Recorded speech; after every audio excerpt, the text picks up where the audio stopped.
Everyone, I am Akash Agrawal, your maths tutor. I guess अभी just आपका 12th का board exams हो गया है and now you are aiming for CA foundation में 2026 एग्जाम। तो अभी अपना सिर्फ आपका सिर्फ एक मिशन होगा भाई, सीए फाउंडेशन में 2026। अब आपको पूरे जोश में ये जो आपने मोमेंटम बिल्ड किया है 12th बोर्ड्स एग्जाम के लिए, उसको और लेवल अप करके CA foundation exam first attempt में मैक्सिमम स्कोर करके एआईआर का भी एम करके अपन इसको क्रैक करते हैं यार। अभी आपके पास ऑलमोस्ट 70 डेज है, तो अब आपका ये 70 डेज में क्या प्लान ऑफ एक्शन होना चाहिए उस पे क्विकली डिस्कस करते हैं एवरीवन ऑन स्क्रीन। हाँ, अगर आप सितंबर एग्जाम के लिए टारगेट कर रहे हैं सितंबर 2026, तो प्लीज डू कमेंट कि यू वांट गाइडेंस अबाउट सितंबर 2026। बहुत जल्द फिर वो भी डिस्कस कर लेंगे। तो लेट मी नो यार कि अगर आपको इसका भी डिटेल गाइडेंस चाहिए तो चलिए लेट्स जंप भाई। सबसे पहले ध्यान देना प्लीज। तो अब मई 2026 की बात करते हैं एवरीवन ऑन स्क्रीन। देख क्या सीन है, अगर आप मई 2026 के लिए एम कर रहे हैं, जस्ट आपका 12th बोर्ड हुआ है, तो मैं मानता हूं आपने mostly preparation along with 12th start किया होगा।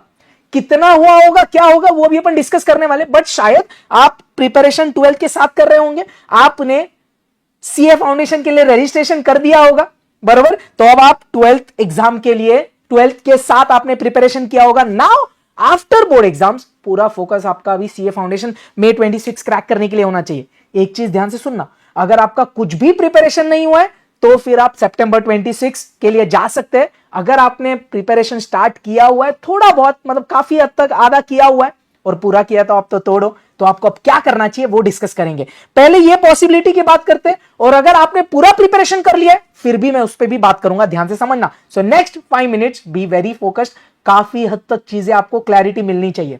तो मैं क्या पॉसिबिलिटी डिस्कस कर रहा हूं, ये वर्स्ट केस कि आपका 2 सब्जेक्ट्स काफी हद तक प्रिपेयर हुआ है एंड 2 सब्जेक्ट्स उतना अच्छे से प्रिपेयर नहीं हुआ है। आपने जहां से भी प्रिपरेशन किया होगा तो you might be kind of confident about 2 और 3 सब्जेक्ट्स, हो सकता है आप सब में भी हो। मैं एक वर्स्ट केस पॉसिबिलिटी दे रहा हूं, और हो सकता है 1 या 2 सब्जेक्ट आपने इतना कवर नहीं किए। तो अब आपका प्लान ऑफ एक्शन क्या होना चाहिए?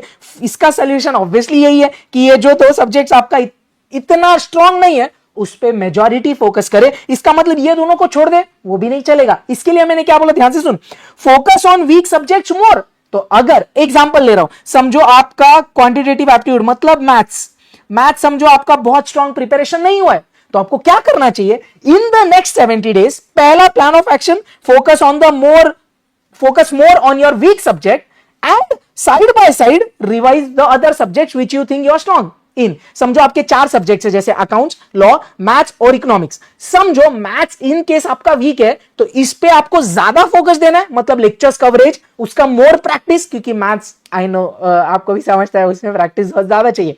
और अगर ये 3 सब्जेक्ट्स आपके काफी हद तक हो गए या बहुत कम आपका बाकी है तो उसको साइड बाय साइड करिए। ऐसी गलती कभी नहीं करना कि समझो आपका मैथ्स वीक है तो पूरे 30-40 दिन मैथ्स किया, बाकी सब बाद में करते हैं।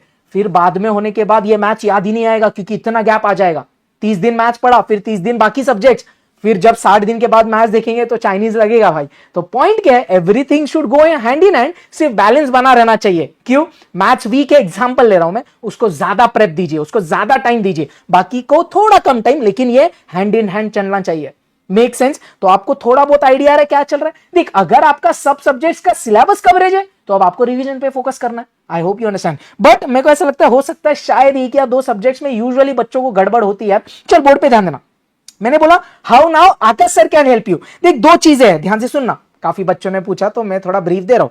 अगर मैं बैच की बात करूं, अगर आपको समझो मैथ्स आपने बहुत अच्छे से कवरेज नहीं किया या जैसे भी आपने प्रिपरेशन किया, लेट्स अज्यूम आपका मैथ्स का प्रिपरेशन थोड़ा वीक है, तो मेरे साइड से 2 सॉल्यूशन है, ध्यान से सुनना। इस पे तो बहुत डिटेल में बात करेंगे, पहले एक थोड़ा बैच का ब्रीफ ले लेते हैं because of students requirement. Insta YouTube पे मैसेज आ रहे, तो मैंने बोला there are 2 possibilities from my side if you consider the batch. एक है रेगुलर बैच मेरा और एक है एग्जाम ओरिएंटेड बैच। देखो अभी आपके पास टाइम थोड़ा कम है for may exam, for may 2026 exam, तो आप एग्जाम ओरिएंटेड बैच पे जा सकते हैं। सिलेबस पूरा कवरेज होता है, everything is covered in detail.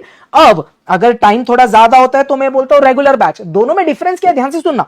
Regular batch में ना मैं ऑलमोस्ट 12 to 13 ईयर्स के पीवाईक्यूज करवाता हूं, 12 to 13 ईयर्स। वही अगर मैं एग्जाम ओरिएंटेड बैच की बात करूं तो इसमें 4 to 5 ईयर्स के पीवाईक्यूज होते हैं, बाकी ऑलमोस्ट कवरेज सेम है यार।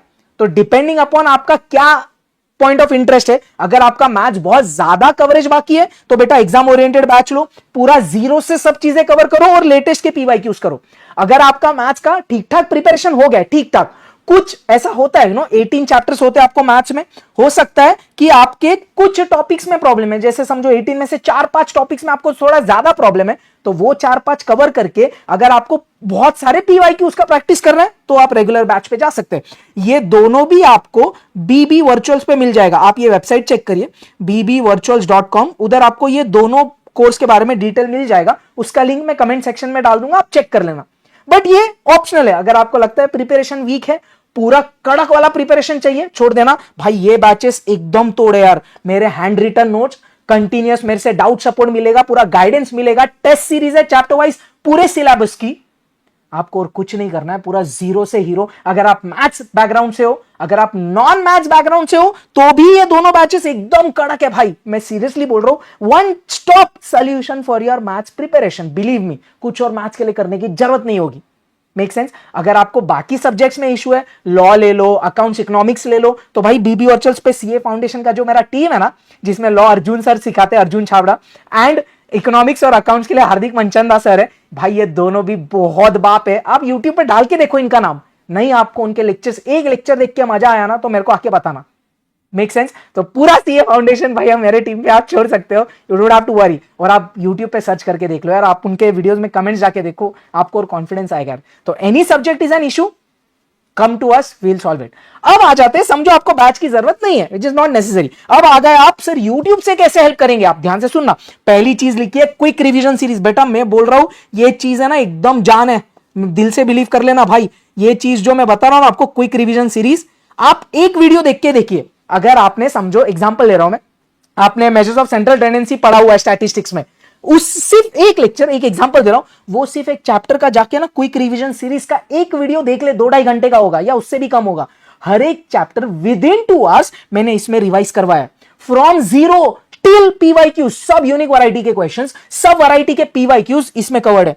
ये एक चैप्टर का जाके देखना, नहीं मजा आया तो देखना, फिर आके मेरे को बोलना है, उतना गारंटी क्यों, आप जाके देखिए, उस पे कमेंट्स पढ़िए, आप खुद वो लेक्चर देखिए यार, आपको फील आएगा भाई कोई टेंशन नहीं, अब मक्खन रिवीजन होने वाले। So this is the best for revision. Next चीज ध्यान से सुनना, जैसे मैंने बोला यार PYQs are the game changer, जैसे अपने बोर्ड एग्जाम्स में पीवाईक्यूज होते हैं, सीए फाउंडेशन के एग्जाम में बेटा पीवाईक्यूज जान होता है, बिलीव मी। अगेन मैं बोल रहा हूं, पीवाईक्यूज 2021 से लेके 26 लेटेस्ट 5 साल के सब पीवाईक्यूज मेरे चैनल पे जाके देख, उसका भी लिंक्स में डाल दूंगा। नेक्स्ट चीज ये दोनों, तो अगर आपने ये दोनों चीजें कर ली ना, for revision point of view, match में आपको फोड़ने से कोई ताकत नहीं रोक सकती, गारंटी है मेरा। नेक्स्टली मैराथन्स लेता हूं मैं, मेरे यूट्यूब पे जाके देखना, 4-4, 5-5 घंटे के मैराथन है, जिसमें 20-25 मार्क का सिलेबस 4 आवर्स में कवर किया है, सॉरी, मैं ओवरनाइट मैराथन लेता हूं, आप जाके चेक करना। तो बहुत सारे रिसोर्सेस मेरे चैनल पे यार, now it's up to you कि आप कैसे वो चीजें अटैक करें। और एक लास्ट चीज, मेरे चैनल पे ना मैं टास्क सीरीज लेता हूं 20 to 30 डेज का, जिधर लेटेस्ट के पीवाईक्यूज, एमटीपीज, सेंचुरी, मतलब 100 मोस्ट इंपॉर्टेंट क्वेश्चंस भी इसमें कवरेज होता है।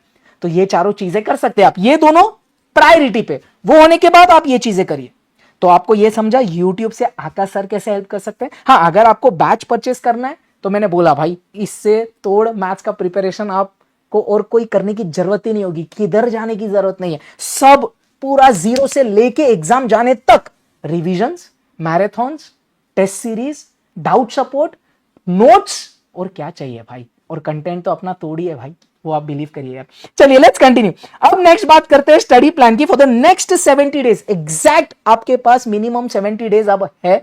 अब इसमें आपका अप्रोच क्या होना चाहिए, ध्यान से सुन बेटा। जो पहले 50 डेज है ना, उसमें आपको लेक्चर्स अगर आपको कवर करना है तो वो कवर करिए 50 डेज में। जैसे अगर मैं मैथ्स की बात करूं, लेट्स अज्यूम आप एग्जाम ओरिएंटेड बैच लेते हैं, तो आप 40 डेज में मैथ्स का बैच कवर कर सकते हैं, अलॉन्ग विद डेली का रिवीजन, चैप्टर वाइज टेस्ट। तो 40 डेज तो बहुत हो गया, even earlier you can finish. तो मैंने तो 50 डेज दिए, तो वो 50 डेज या उससे कम, जैसे मैं बोल रहा हूं 40 डेज, लेक्चर्स कवर करिए, पूरा सिलेबस आप कवर करिए जो बाकी है। लेट्स अज्यूम आपका कोई पार्ट, मैंने बताया 4-5 चैप्टर्स बाकी है, आपने रेगुलर बैच लिया है, तो उसमें से कवर करिए along with PYQs and do revision. जैसे मैं लेक्चर्स में बोलता हूं, डेली का एक रिटन प्रैक्टिस, चैप्टर होने के बाद उसका टेस्ट, ये सब आपको प्रायोरिटी पे कवर करना चाहिए नेक्स्ट 40 to 50 डेज। 40 डेज में किया बढ़िया, worst case 50 days. Target should be minimum 10 to 12 hours a day, इतना बेटा। अब तू ही देख, जब 12th बोर्ड चालू था, मेरे को बताइए आप कितना पढ़ रहे थे? सर पता ही नहीं सर, 12 14 16 18 घंटे सर दिन रात पढ़ रहे थे। बेटा वही तो मोमेंटम कंटिन्यू करना है, इसके लिए तो आप फोड़ेंगे मे एग्जाम, क्योंकि ये आप अब आपके लिए बहुत बड़ा चैलेंज नहीं है। क्यों भाई? बोर्ड एग्जाम का जो बिल्ड हुआ है आपका मोमेंटम, बस उसी को कंटिन्यू करना है। आप शायद इससे ज्यादा भी पढ़ ले यार, क्योंकि उतना आप कर रहे हो, आई नो, बस वो कंटिन्यू करना है यार, उसको थोड़ा भी ब्रेक नहीं लाने देना है, क्योंकि मे एग्जाम अब आ गया है यार, इजी नहीं होता बेटा फाउंडेशन एग्जाम, तो आपको मेहनत करना पड़ेगा। And nextly in the last 20 to 30 days आप एक फाइनल रिवीजन मारेंगे। आप चाहिए तो मेरा क्विक रिवीजन सीरीज वो लास्ट 30 डेज में देख लीजिए, मैं इसको 20 to 30 डेज कर देता हूं। हाँ, अगर आपका पूरा प्रेप हो गया है बेटा, तो आप ये अभी कर लो, कोई टेंशन नहीं। बट लास्ट के 20-30 डेज अगर आपको लग रहा है ये होने के बाद, तो लास्ट 20-30 डेज में आप क्विक रिवीजन सीरीज करिए along with my latest PYQs. जो मैंने बोला, ये दो चीजें जान है भाई, अगर आप ये दोनों मैथ्स के लिए कर लेंगे ना बेटा, तो मजा आ जाएगा, आपको कॉन्फिडेंस आएगा, और वही मैटर करता है, right? This is completely free on my YouTube. तो ये आपका प्लान ऑफ एक्शन होना चाहिए फॉर द नेक्स्ट 70 डेज। अगर आपको एक जस्ट पूछ रहा हूं आपका इनपुट, अगर आपको एक डे वाइज स्टडी प्लान चाहिए, अगर आपको डे वाइज स्टडी प्लान चाहिए, ऐसा लग रहा है आपको सर डे वाइज थोड़ा और मेरे को डिटेल में बता दो, तो प्लीज कमेंट, मैं उस पर भी थोड़ा वर्कआउट करके आपको वो भी बता दूंगा यार इन the next videos if you want. और नेक्स्टली जैसे मैंने बोला, अगर आप सितंबर 2026 या जैन 26 के लिए एम कर रहे हैं, वैसा भी कमेंट करिए, 27 आई मीन जैन 27, तो प्लीज कमेंट अकॉर्डिंगली, उस पे भी पूरा डिटेल गाइडेंस आपको मेरे साइड से मिल जाएगा। So if you are aiming for CA foundation exams, again आपको ये मैथ्स का कोई टेंशन नहीं लेना है, बाकी सब सब्जेक्ट्स का भी मैंने बताया। तो अगर आपको कोई बैचेस परचेस करनी है, you can go on bbvachos.com। बाकी फ्री का कंटेंट तो मतलब मजेदार है यार, मजा आएगा बेटा। आपको और भी कुछ डाउट्स है रिगार्डिंग मे 2026 एग्जाम का प्रिपरेशन, तो अगर मे 26 रिलेटेड आपको और कुछ भी डाउट्स है बेटा, आप प्लीज कमेंट करिए, आई विल गाइड यू यार। Perfect, all the best. रोने का नहीं, फोड़ने का, मैं बार बार बोल रहा हूं, please continue the momentum and let's crack in may 26 exam. और जैसे मैंने बोला भाई, अब ये ना आईसीआई ने एआईआर चालू किया, ऑल इंडिया रैंक। तो बेटा आप 12th के स्टूडेंट हो, आप ऑलरेडी इतना फोकस से पढ़ रहे हो, जस्ट वो चीज थोड़ा कंटिन्यू करिए, you can definitely aim for AIR. और मैं बोल रहा हूं भाई, मैथ्स अगर आपने स्ट्रॉन्ग किया ना, तो एआईआर आपका डेफिनेटली आ सकता है। और अगर फाउंडेशन में आपने वो टारगेट सेट कर लिया ना, इंटर और फाइनल आप ऐसे निकलेंगे भाई, and everyone around you will be super proud of you. Let's end this here, all the best, जय हिंद, take care everyone, bye bye यार।